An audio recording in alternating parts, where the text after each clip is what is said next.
Let's honor you guys. Got a good crowd here this morning. We had a pretty good crowd yesterday. These photos were obviously taken before the crowd got there, much of it. And it was spread out over a larger period there, a larger area this year, and so it didn't look quite as crowded, but there were thousands of people there. Yes. I got to pray for some people, important people, and people that didn't even know who they were. Those are the ones my heart goes out to. Wasn't too long ago that was me, you guys. I had a page and a half of notes. I don't know, I might just throw them over my shoulder. I don't know, because I was at the one event and I'm different now.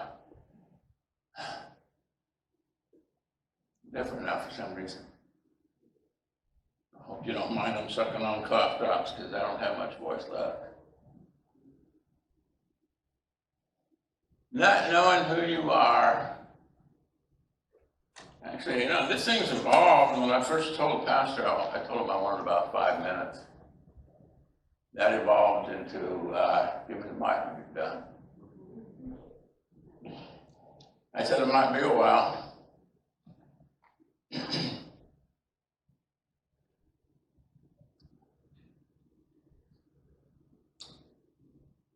All my life, I was sort of an introvert. I learned to keep my mouth shut. Here's what happened. At the ripe old age of 7.5, I moved to Reedley, California, from Oklahoma. Had a little accent going there, and the kids didn't accept that. Talk about prejudice. You don't have anything to do with skin color, bro. Ladies.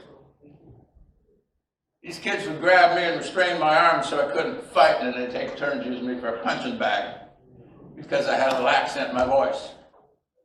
Learned to keep my mouth shut. Not too long ago, I read in scripture, I couldn't even find it now, I'm sorry, but it's in there. It says, when I kept silent, my bones grew old. Yeah. So you see me kind of walking slow with a limp, it's because I haven't spoken out enough. Come on, you can laugh if you want to. No, I do enjoy a good laugh, but I can also be as serious as a flat tire.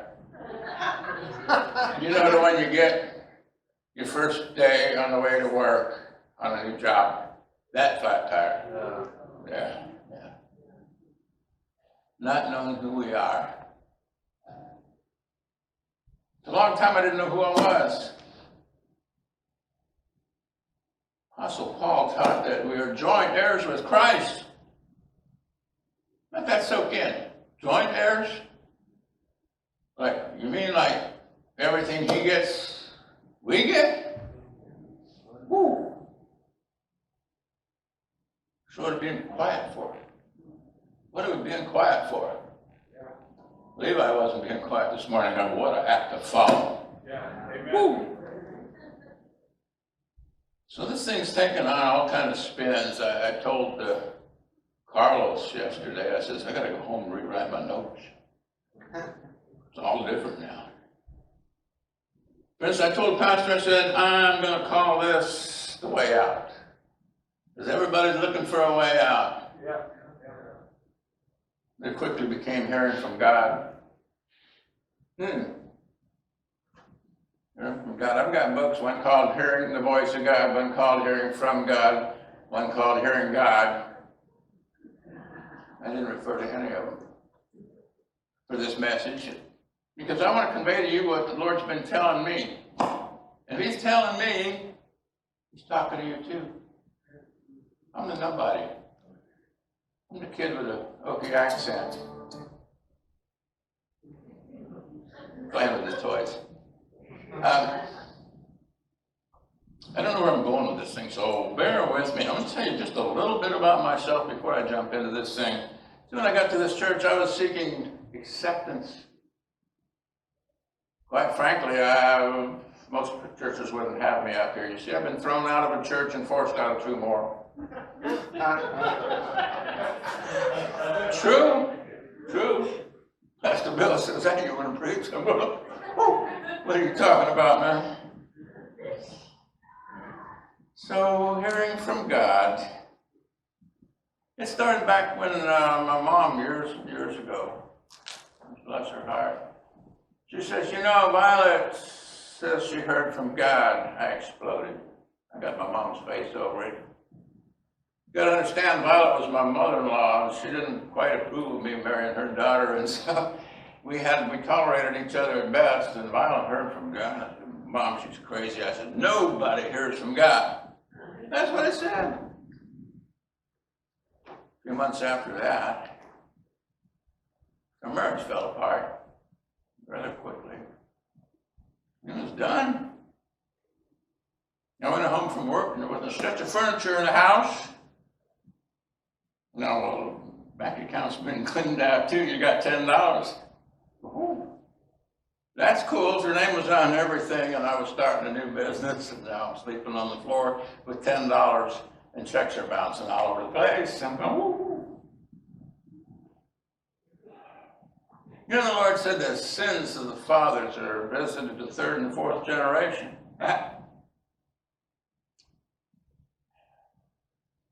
My grandfather, maybe kept it from us when we were kids. My grandfather was an alcoholic, so we didn't see them much, you see, and it kept us kids isolated from it.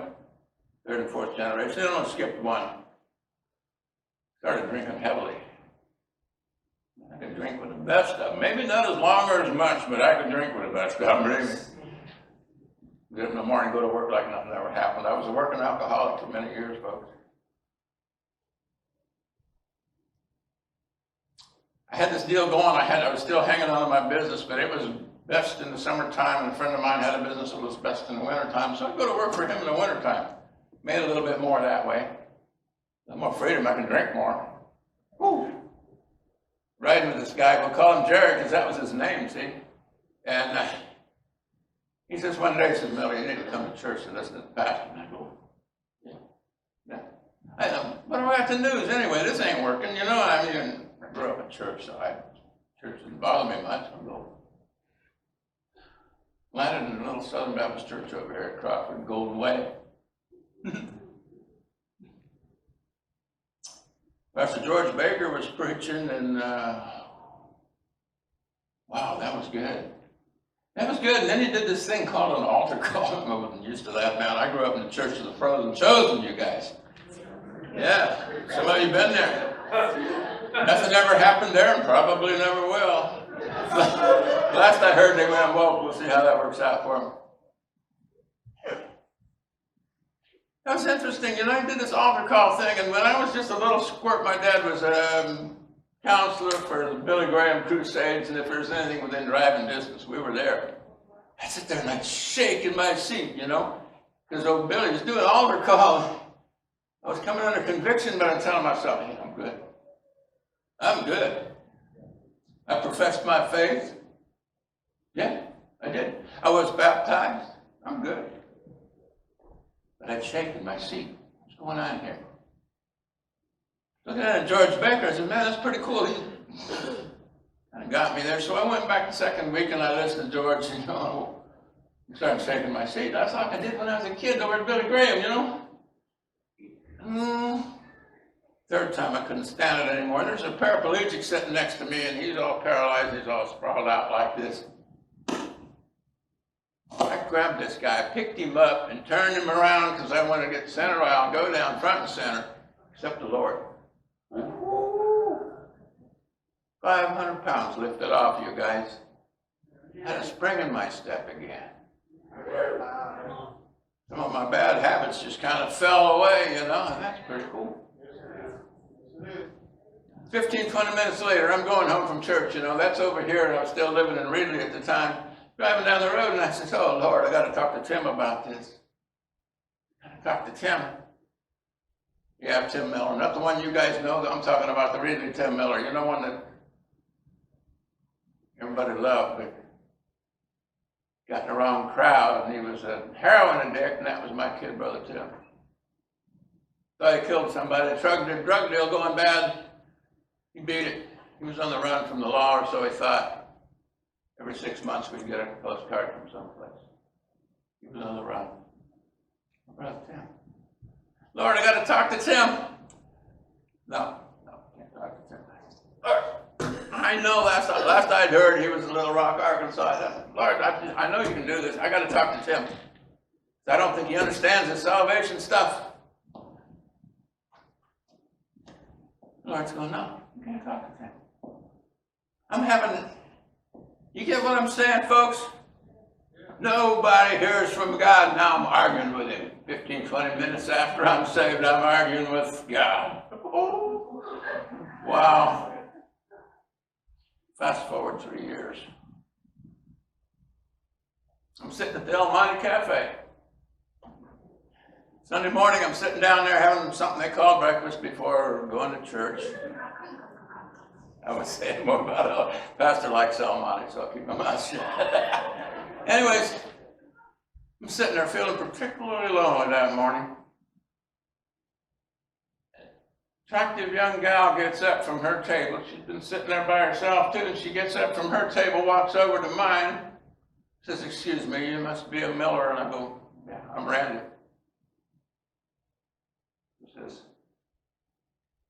"I know your brother Tim from Little Rock, Arkansas."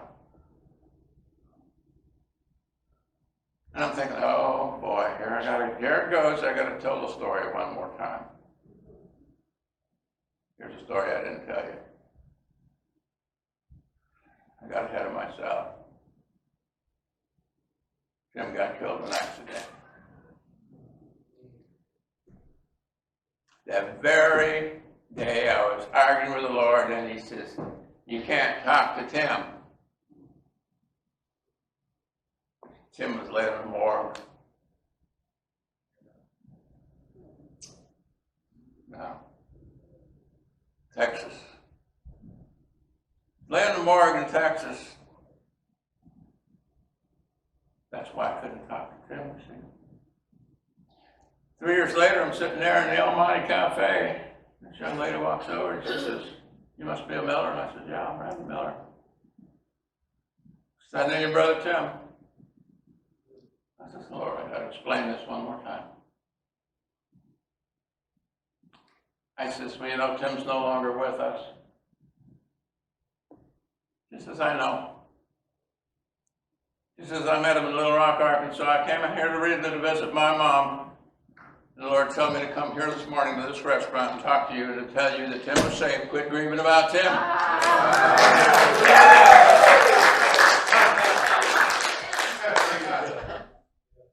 Woo! Yeah. Oh, wow. Not only does he talk to me, he cares. Guys, he cares. God of the universe. He created all these galaxies. You know how many billion stars there are like our sun in a single galaxy? The Milky Way, that's just the edge of our galaxy. And he knows each and every one of us enough to care. Enough to care that I was grieving about my brother because I didn't know whether he was saved or not. Yeah. Okay, so what happened here a couple weeks ago? I had a dream. I went to Chris about it. He said, "Well, you know, dreams sounds kind of tough." Yeah, kind of tough sometimes. You know, they're kind of hard to interpret, and they're easy to dismiss. Hey, we all have dreams, right? Someone tells me, like, I had a vision from God. I'm all ears, and they said I had a dream, and I'm thinking, yeah, well, you have indigestion, or, you know, you go to bed with a fever or a headache or something, you know. You have a hard week, bro? Because that's the things, you know, that cause the brain to kind of unwind while it's doing a reset every night, folks. And you're taking, and your mind is categorizing stuff, and we'll put this in the junk file, which we'll put this away for later. This is what you need to deal with tomorrow. Your mind does all that stuff while you sleep. Or so they tell us. Oh, but there's a dream from God. There's a dream from God, and when you have one, it's hard to, I'm not in the mic enough, it's hard to dismiss. You can't shake it. It stays with you all week. So where they're hard to decipher and easy to dismiss,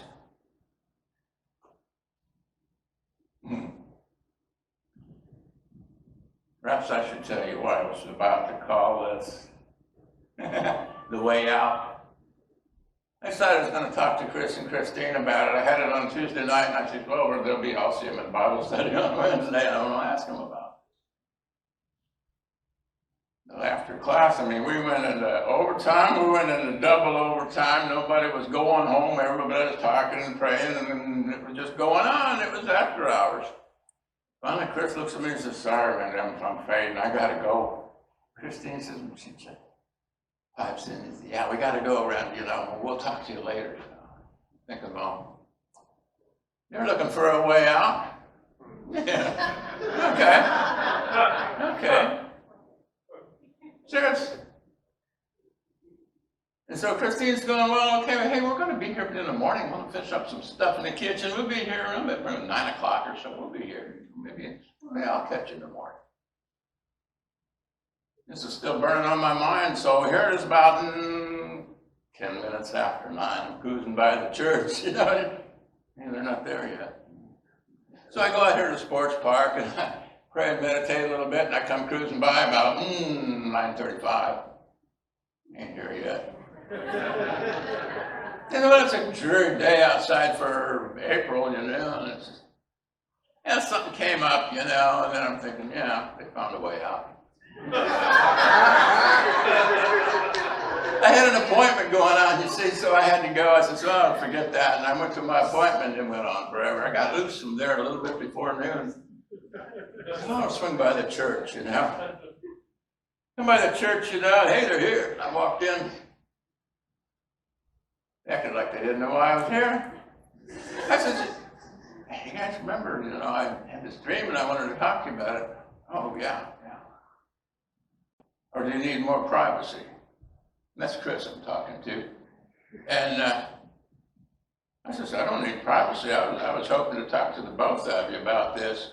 Well, Christine's working with Aunt Ruby over here, and I'm thinking, yeah, well, she's got a way out. Didn't say it, but that's what I'm thinking, right? So Chris has mentioned that maybe I wanted some privacy. I sat down on my back to Christine and Aunt Ruby. Chris sat over here where he could see me and them. I wasn't a minute into this thing, you guys. Not a minute into it. And Chris was getting that look. You know the look, you guys that have been married or are married, you know the look. He's getting that look. I know he was because he starts answering a question that hadn't been asked yet. Yeah. And so he says, Randy's looking for a way out. That's what he said. She says, well, you're going to give it to him? He says, no. Then he says to me, you can go, if you want a way out, he says, go talk to Pastor Bill, he's home. There's Candy's over there. He said, I ain't going over there. They're not going to give me a way out. So that's why I was going to call this the way out. I might still call it the way out. I don't know. Ooh. So I had a dream. What does the Bible say about dreams? Okay, I found something in Job 33, verses 13 to 18. The other night I said I was going to read through verse 29 at one of our meetings, and I read to 28 and stopped. So let's hope I get all the way to verse 18. I'm reading from the New King James because that's what I read, okay? If yours is too different, please just lay it aside. No point bringing any confusion. Job 33, verse 13. Verse 14, I'm starting. 33, verse 14. For God may speak in one way to one or another, and yet man does not perceive it.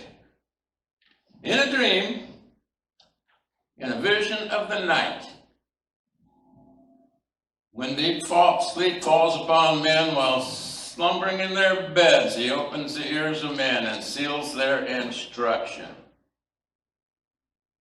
In order to turn man from his deeds, to conceal pride from man, and keep back his soul from the pit, and his life from perishing by the sword. Wow. The really heavy stuff comes through dreams, you guys. So says Job. So says Daniel. You know, I hate when I have to go to my notes and I haven't been looking, so I don't know where to look. Anyways, in Daniel chapter 4, I believe it is, there are several verses where he talks about visions in my head on my bed. Several verses. The Lord brought visions in my head as I lay on my bed. So dreams really are from God. Wednesday night we were down here and Courtney comes in and she's just hitting the high spots, just bouncing around like a ping pong ball. And it was like, I had this dream and it was so real. It was so real. I said, could have heard from God. And she went on and on. Yeah. I just couldn't. You just heard from the Lord. Now she's bouncing around and hugging people, and whoever she's hugging, they're going up and down too, man. This girl was on fire, you know, because she'd heard from God. Yeah, works that way. It's pretty exciting. I've had some so real that I'd wake up and literally go and physically check to see if it's happened yet. If it hasn't happened yet, guess what? It's prophetic.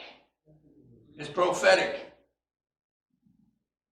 Sometimes it's instructional. Sometimes it's just the Lord saying, peace, relax, I got this.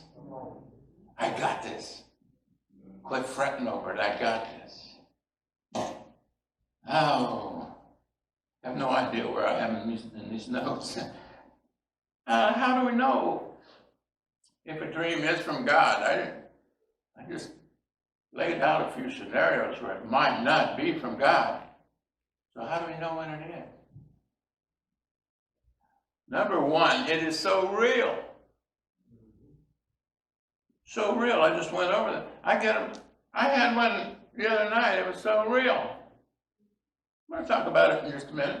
It was so real, guys. I went outside to see if it had happened. Okay. Hadn't happened yet.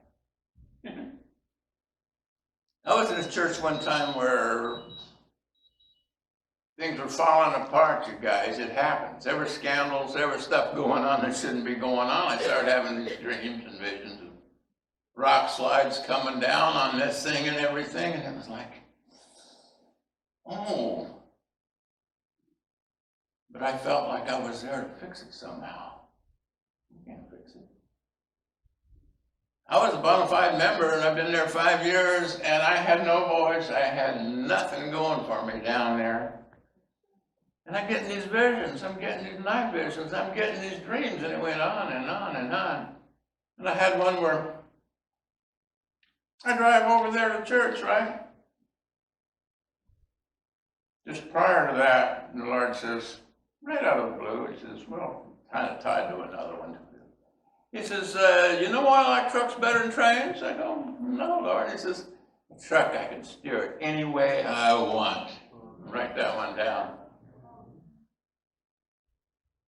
So I dreamt I was going to church, and I got there, and the church looked like a trucking dock, like a truck terminal. Woo. It looked like a building out of the late 1800s, early 1900s. Looked like a Chicago storefront. Didn't look like a trucking terminal. Well, that fit. They were using an old industrial building for a church house.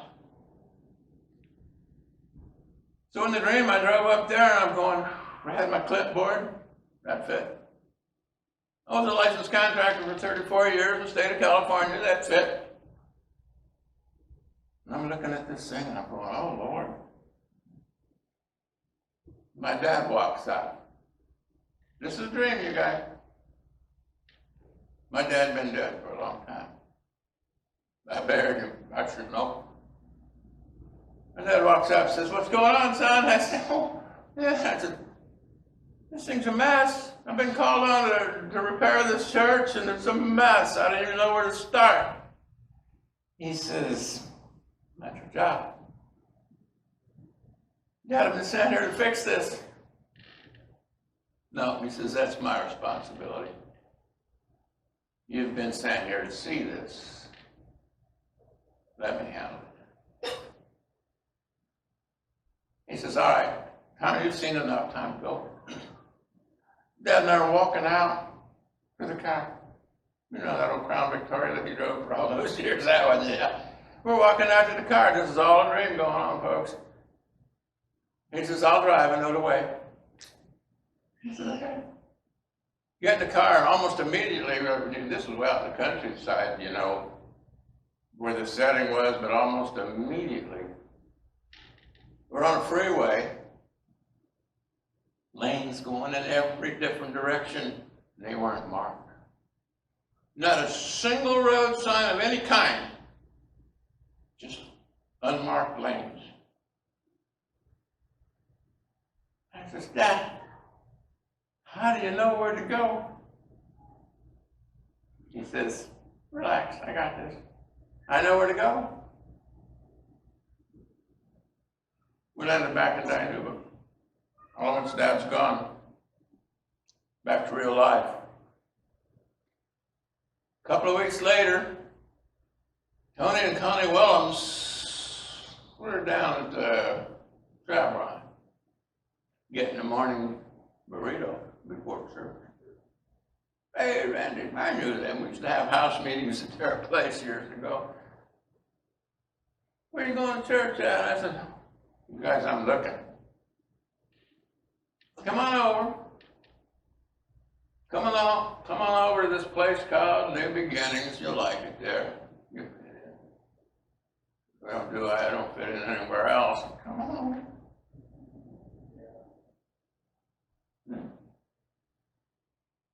So I asked the father, I says, what's this all about? Because all my life I've heard, if the dead speak to you in a dream, it's demonic. What's this all about? I says, my dad shows up to me in this dream and he knows the way, and I wound up in a church where I'm loved and accepted. And he says, I says, was that you? Was that you, God? He says, I am. And I am your father, am I not? Yes, sir. Courtney. Courtney knows what I'm talking about. Oh, yeah. So what I've been talking about I mean, some of this stuff don't quite necessarily fit. It depends on where you are with your walk with the Lord.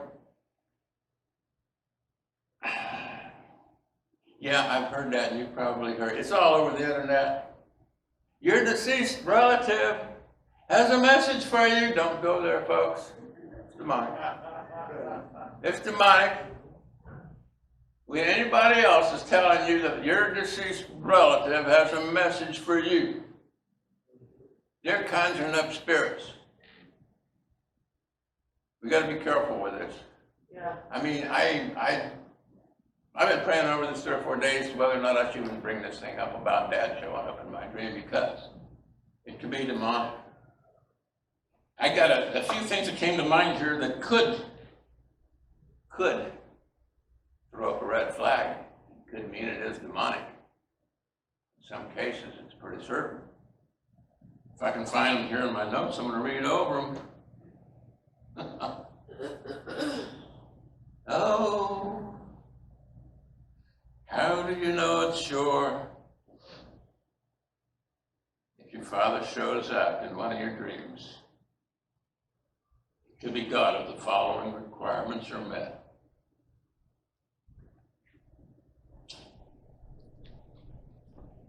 If the following requirements are not met, it could be Satan or one of his disciples. I use that word sparingly. Here's another thing, it's so real. How about if it brings on confirmation? When you have a dream, confirms something you've been praying about, thinking about, worrying about, could be God. The place you dreamt about doesn't even exist in the natural. That's a dream from God. back to whether or not you're a relative. The only experience I have in this is my dad showing up. He says, I am, and I am your father. This doesn't apply, folks. If you've been messing around, you've been dabbling with witchcraft, tarot cards, pentagrams, you follow me? Ouija boards, crystal balls. You're messing around with this stuff, and your father comes to you. I don't think it's God. I'm talking to believers here for a moment. I'm talking to believers. Palm reading might come into that. Secret societies, it could go on and on. I don't know where the line is. But if you're walking in the Spirit and you see your dad in a dream, he's probably trying to bring you instruction. Okay, all of that, and I'm going to tell you very briefly about this dream I had, see. It was a crazy night. It was. Went to bed immediately, I dreamt that my truck was being stolen. That very instant, my dog went ballistic. Uh-oh. Jump up, ran outside. The truck's still there. No evidence of anybody being on the property. Go back to bed. Went right back into the dream. I'm going nuts. Lord, I just want to sleep. Now I'm back in this dream. Now, have you ever had such a good dream that you wanted to go back and finish it? Yeah, that could be from God, too. So here it goes. I go right back into the dream, and I'm going, I better tell the neighbors about this. They're going to want to know. So I walk across the road to the neighbor's place, and I walk up their driveway, and it was kind of picturesque. We were walking through an olive grove, and I walk up to this house. It didn't really look like a house. Thinking, wow, I should be better with my neighbors, you know. I've never even been here before. The house didn't much look like a house. Looked kind of like an industrial building, right? And I was met at the door by a friendly older gentleman, white hair. Glad you came by. He says, I want to show you, step inside, I want to show you our operation. Go inside this house. I walked into an armory. Yeah, some of you guys might be interested in this. Guns all over the walls. Hey, Tom, Chairman, got your attention here. There's an armory, and I walked inside there. I couldn't believe my eyes. Here was these work tables, and there was men refurbishing these arms. Some of them were taken apart, and they're meticulously reassembling them. They're repairing them. Some of them are just cleaning and lubricating, and they're checking their function. They're obviously getting old weapons ready for battle. This were New World War II type arms. Wow. Battle coming. These guys are getting ready for battle. The elderly gentleman says, we're hoping you'd buy this place. Oh. I'm looking for a way out, you guys. I'm going, I can't do it by myself, but I got some friends. Maybe they'd be interested. I says, let me go talk to my friends. He says, all right. He says, before you go, he says, I want to show you the rest of the crew. And I turned, and here's all these women. And they had placed chairs across the pathway. I says, I'm still looking for a way out. And they placed chairs across the pathway. Next thing I know, I'd moved just enough chairs to get out, and I'm in my truck, and I'm driving away. Oh, I got my truck back. Dream faded. What does it mean? First off, I'm going to be quick about this. Olive trees. The olive branch, symbol of peace. The olive oil used often to symbolize the Holy Spirit. We've been in a time of peace. We're walking in the Spirit. Everything's good, right? Well, is it? The elderly man. Sunday afternoon, after the conference was ended, I realized that elderly man was none other than, get this, Bob Parks. I saw him in the dream before I saw him in the flesh. I've had that happen a number of times. Confirmation. Confirmation, there it is. The women of the church have always been what's holding the church together. You men, you wouldn't be sitting right in your seat right now, most of you, if it wasn't for a praying woman somewhere. Considering your mom, your grandmother, your Aunt Bessie, I don't care who, there was a praying woman, or you wouldn't be sitting here right now. Isn't that true? Lastly, you guys, I had to go through the church to find my way out. The church is your way out. It's our way out. Jesus is coming for his church. Yes, Coming for his church. I hope I spoke to somebody here that there's been so much going on this week that this came out. All disheveled and unraveled, but it came out. If you're not entirely sure whether you're walking with the Lord, if you don't know whether your dreams are real or not, we're going to open it up here for prayer.